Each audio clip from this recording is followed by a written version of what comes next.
ನಮ್ಮ ದುಃಖಕ್ಕಾಗಿ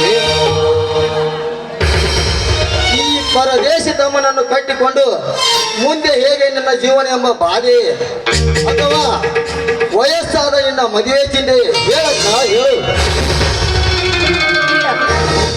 ಇಲ್ಲ ತಮ್ಮ, ಹಾಗೇನಿಲ್ಲ. ಮತ್ತೇಕಮ್ಮ ನಿನ್ನ ಕಣ್ಣಲ್ಲಿ ನೀರು?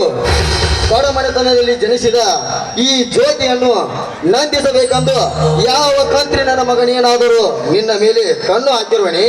ಹಾಗಿದ್ದರೆ ಹೇಳೀಗ, ಈಗಲೇ ಅವನನ್ನು ದರದರನೆ ಎಳೆದು ತಂದು ಈ ನಿನ್ನ ಪವಿತ್ರ ಪಾದದ ಮೇಲೆ ಒಡೆದು ಹಾಕಿ ಬಿಡುವೆ. ಇಲ್ಲ ತಮ್ಮ, ಹಾಗೇನಿಲ್ಲ. ನಿನಗೆ ತಿಳಿಸಿದೆ, ನಿನ್ನಕ್ಕ ಒಂದು ತಪ್ಪು ಮಾಡಿದ್ದಾನೆ. ಎಂದು ತಪ್ಪು ಮಾಡದ ನನ್ನಕ್ಕ ಇಂದು ತಪ್ಪು ಮಾಡಿರುವಳೆ? ಚೇ ಸಾಧ್ಯವೇ ಇಲ್ಲ.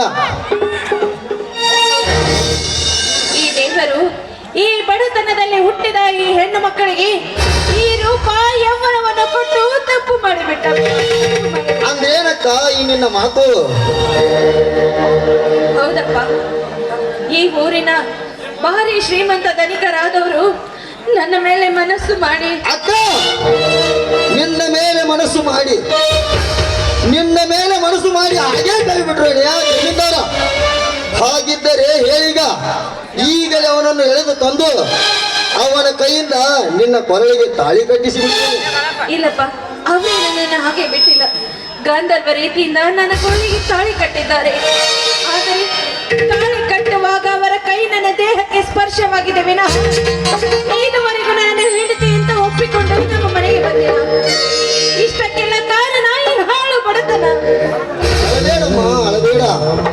ಮೋಸದಿಂದ ನಿನ್ನ ಕೊರಳಿಗೆ ತಾಳಿ ಕಟ್ಟಿದ ಆ ಜಮೀನ್ದಾರ, ಆ ರಾಜವರ್ಮನು, ರವಿವರ್ಮನು, ಇಲ್ಲ ಆ ಶ್ರೀರಾಮಚಂದ್ರನು, ಈ ಮೂವರಲ್ಲಿ ನಿನ್ನ ಗಂಡನಾಗಿ ತಾಳಿ ಕಟ್ಟಿದ ಪೂಂಡನನ್ನು ಹೆಡೆಮಲು ಕಟ್ಟಿ ಹೊತ್ತು ತಂದು ಸದ್ಯೇ ನನ್ನ ಸಂಸಾರದ ಜ್ಯೋತಿಯೊಂದು ನಿನ್ನ ಕೈ ಹಿಡಿಸದಿದ್ದರೆ ನಿನ್ನ ಸಹೋದರ ಬೀರನೇ ಅಲ್ಲ.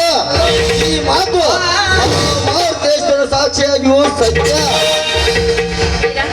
ಅವರು ಯಾರೂ ಅಲ್ಲ, ಈ ಊರ ಬಡವರಿಗೆ ನ್ಯಾಯ ಹೇಳುವ ಧನಿಕ ಶ್ರೀರಾಮಚಂದ್ರ. ಹತ್ತೂರ ಪ್ರೀತಿಯ ದೇವರಾಗಿ ಧರ್ಮ ತುಂಬಿದ ಮನೆಯ ದೇವರೆನಿಸಿಕೊಂಡಿರುವ ಆ ಶ್ರೀರಾಮಚಂದ್ರ ಇಂಥ ಚಾಂಡಾಳ ಕೆಲಸ ಮಾಡಿರುವಣಿ? ಚೇ ಸತ್ಯ ನುಡಿಯುವ ಸರ್ದಾರದ ಸೂರ್ಯನ ಜಾಂಗಡಿ ಬಾರಿಸಿ ಮೋಸದ ನುಡಿ ಮುಚ್ಚಿನ ಮಳೆಗರೆದರೆ ಆಯ್ತಮ್ಮ ಆಯ್ತು. ಯಾವ ಬಲ್ಲಿದ ಜಮೀನ್ದಾರನೇ ಆಗಲಿ, ಹತ್ತೂರ ಪ್ರೀತಿಯ ದೇವರೇ ಆಗಲಿ, ವ್ಯಕ್ತಿಯನ್ನು ಮುಕ್ತಿ ಮಂದಿರದಲ್ಲಿ ನಿಲ್ಲಿಸಿ